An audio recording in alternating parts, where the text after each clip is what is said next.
Every now and then, you'll come across a chord progression that is so well constructed, you'd sell a body part just to have written it yourself. But fortunately, I found out you don't have to cut off body parts just to write good chord progressions. One thing I like to do is take those perfect progressions that I found, spend a little bit of time analyzing them, try to figure out what makes them tick, what makes them work, how they're affecting your mood when you hear them, and how they relate to the theory that you already know.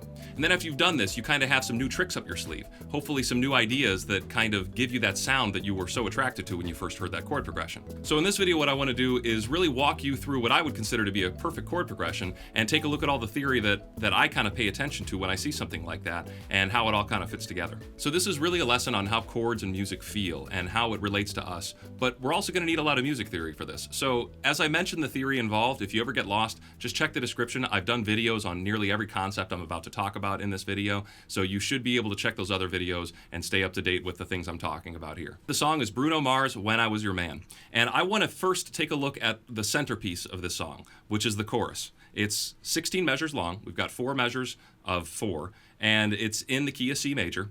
But I just want to play through it and sing it first. You're going to have to bear with my singing. I'm going to have to drop it down an octave. So here's what it'll sound like. I'm just going to strum the chords in half notes, and you'll see the chords up on screen. And as I do this, I kind of want you to try to put your own interpretation on it. What are you seeing here? What key are we in? What are the function of these chords? Where do these chords come from? I should have bought you flowers and held your hand. Should have gave you all my hours when I had the chance. Taking you to every party, cause all you wanted to do was dance. Now my baby's dancing, but she's dancing with another man. So, to me, that is just literally a perfect set of chords. And I do want you to see how it starts off in its simplicity, right? You might recognize this right off the bat as 4, 5, 1 in the key of C. We're in the key of C major, and we do our subdominant, we do our dominant, we do our tonic. 4, 5, 1 is like nursery rhyme stuff. This is like the oldest chord progression in the book. This is like your first day of music theory, right? 4, 5, 1, 4, 5, 1. So there's nothing special about that. Nothing unique about that. But look what we do with it. We give it to you 2 times. We serve it up twice. I should have got you flowers and held your hand. And now again, should have gave you all my hours when I had the chance. So now you've been conditioned to hear it a 3rd time. And we're going to even start it off the same. Taking you to every party because all you wanted to do was... But instead of getting the tonic C major, dance. Get that really sad A minor effect coming through. So when you're coming from that 5 and resolving to the 6, you hear that as called a deceptive cadence. But to me, it's like doubly deceptive here because we've really fooled you into thinking we're going to go 4, 5, 1, 4, 5, 1, 4, 5, 6. And I think that really kind of adds the first part of heartache in the chorus, right? The chorus has been kind of light, kind of lovey-dovey, but now we finally got a little bit of darkness. And what I really love is what we follow that darkness up with. Just a big splash of brightness to a D major, which is totally out of the key. There is no D major in the key of C major. So where did D major come from? D major comes from a few different places you can think of it. I like to think of this major 2 chord, right? The second note of C is D. If I build a major chord off of that, we just call it a major 2. I like to think of this as being borrowed from C Lydian.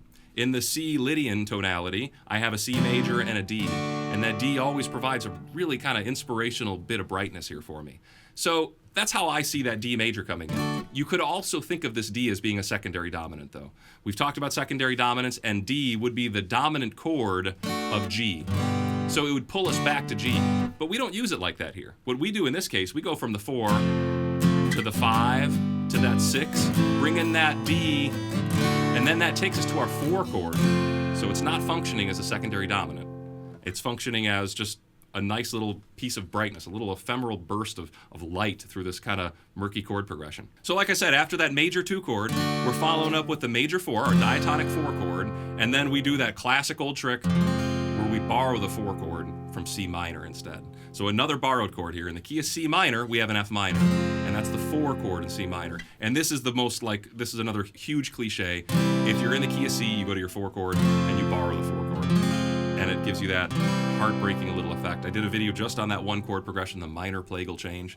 So if you put it together, you got your 4, 5, 1, 4, 5, 1, 4, 5, 6 to that 2, the brightness, to the 4, and then you let them down, and then you get back to C. And I think that is just brilliantly constructed. Now let's talk about this verse section. There's a lot of cool stuff going on here. And we're still in the key signature of C major, but our tonality is a little bit more ambiguous now. C major really doesn't always feel like home. In this case, our relative minor, which is A minor, starts kind of competing for our tonal center. And this gives us this kind of in-between effect of major and minor. It doesn't really sound happy and bright like major, and it does start encroaching upon that darker minor feel. So it starts off on an A minor chord. It sounds something like this. Same bed, but it feels just a little bit bigger now. Our song on the radio, but it don't sound the same. So you can hear there, we started on an A minor, and then we instantly got to our tonic, C major. So this should feel like home base, but as soon as we got there, we slipped you right into this D minor.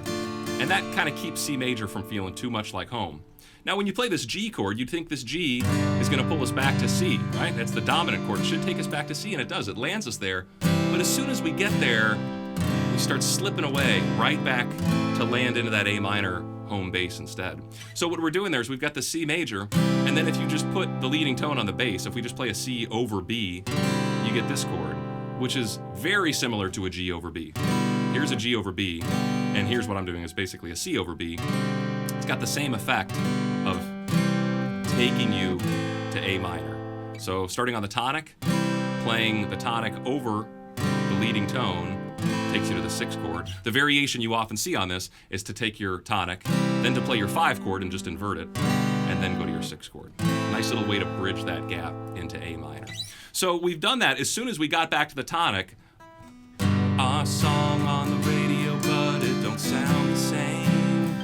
And it just takes us right back to land into A minor to keep things kind of out of our grasp, right? C major kind of just feels like it's always just a little bit out of reach. We don't ever get to stay there long enough to feel secure there. So that's why I feel like this verse has kind of that really kind of morose, somber attitude to it. I don't really want to call it A minor, and I really don't want to call it C major, even though that's clearly the key signature. I feel the tonality is just a little bit wishy-washy here. Now that chord progression happens twice, and the second time, as you slide into that A minor, you end up staying on A minor for an extra measure to really darken things up. And then the darkest chord for the first time, we hear that E minor in the song. That's the diatonic 3, the median chord. And it really, to me, puts the black clouds over the horizon right there in that moment. You've also got some falsetto singing, some oohs with reverb. I think that helps kind of darken up this moment just a little bit, that minor chord.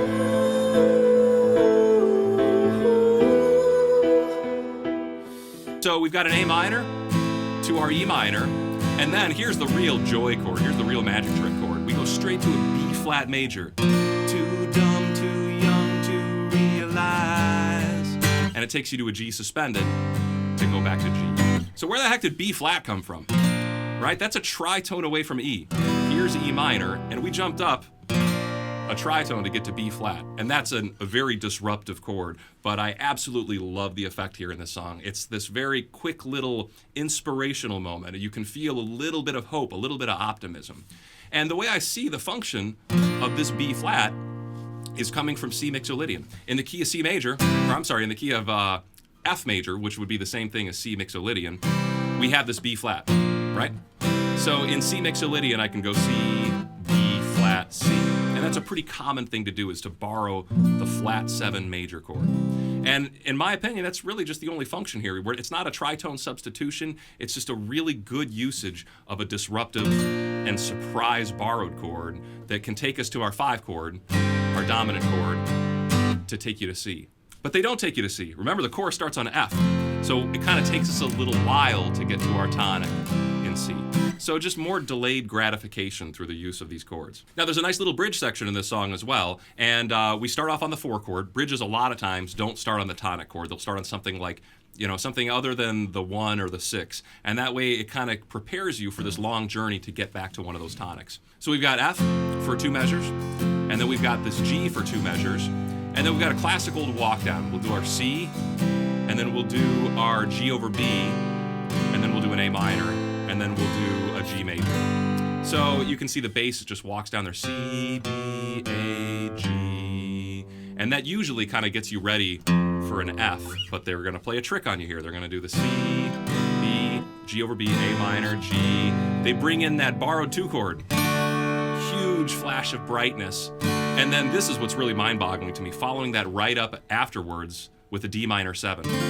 So we went from a D major to a D minor 7, and that's going to take us to our 5 chord again to help us go to our final chorus.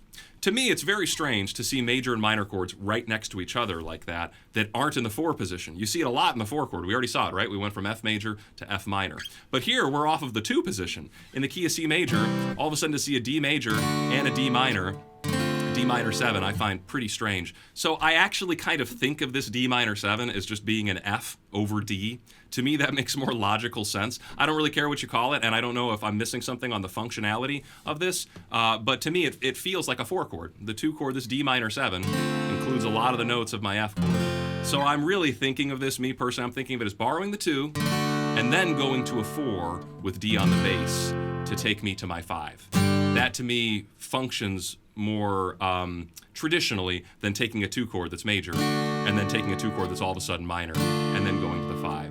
Even though that totally works fine, you can think of it either way. Now, this last chorus provides some really great contrast to our previous choruses. The melody slightly changes, the lyrics slightly change, and the chords slightly change. So now, when this D comes up, he's singing, "These are all the things I should have done," to the F minor, "when I was your man." Now, normally we end there, but we can bring in that D again to kind of clue us off again, to bring it in, "These are all the things I should have done when I was your man." So you give him the double ending like that by bringing in that surprise 2 again to once again resolve to that F, to the F minor, and then back to C.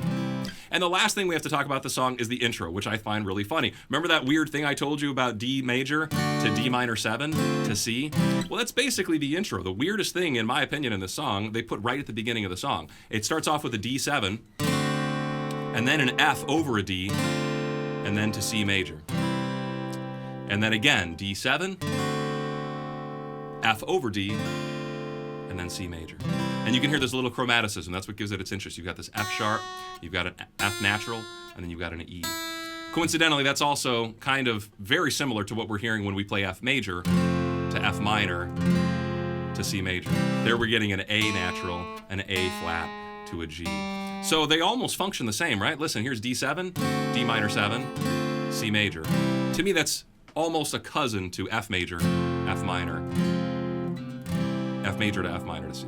So hopefully this isn't too weird for you. I know I put a lot of subjective, adjectives on the way I hear these things and describe these things, but it's the only way I can teach this stuff is how it relates to me. And, I really encourage you to put your own assignments to these things. If I say something's bright and you hear it more as surprising, then definitely use that word because that's how you're hearing it. But the important thing is to start really labeling the emotions that you're hearing and link them to the music theory you have. Because now I can kind of pull these tricks back up. I can say, hey, in that Bruno Mars song, every time I heard that major 2 chord, I really got like a sense of optimism, a sense of something good might happen.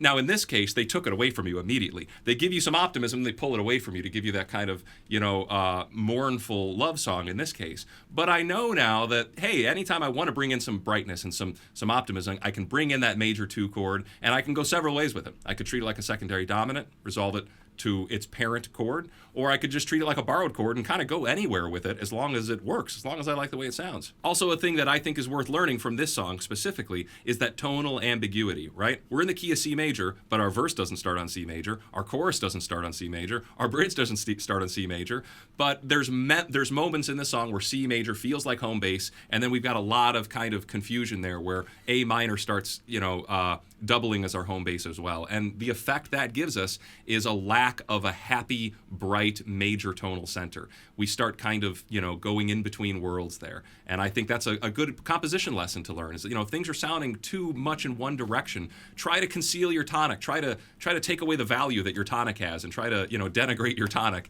And it might start, creating a little tastes of those other modes. And the last thing I think is worth saying here on this song specifically is that it's just Bruno and a piano. That's it. It's pretty hard to write a hit song with 700 million views on YouTube that is just 2 instruments. A lot of times you need support. You need bass players, you need guitarists, you need drums. This is just very bare. And I think what supports it so well is this perfect chord progression. Obviously, you've got an amazing singer with Bruno Mars. The structure of the song, I think, is flawless. It's got everything where it needs to be. It's got all the cliches I love, and none of them are overdone. So I can't say a bad thing about this song. To me, this is the fun thing about music theory. You know, we've spent all this time learning about scales and modes and secondary dominants and chords. Well, like, this is why we've learned it all, is so we can better understand the music we enjoy, and we can better write music that we enjoy. We can take these things and apply them. So this is a new kind of video for this channel, and I haven't done anything like this before, but it definitely builds off of all of the knowledge that we have developed before. So if you like this video, and if this is the kind of video you'd like to see more of, just let me know in the comments, and I can do more of these going forward in the future. Thank you to all of my Patreon subscribers for making this video possible, and I will see you guys next time.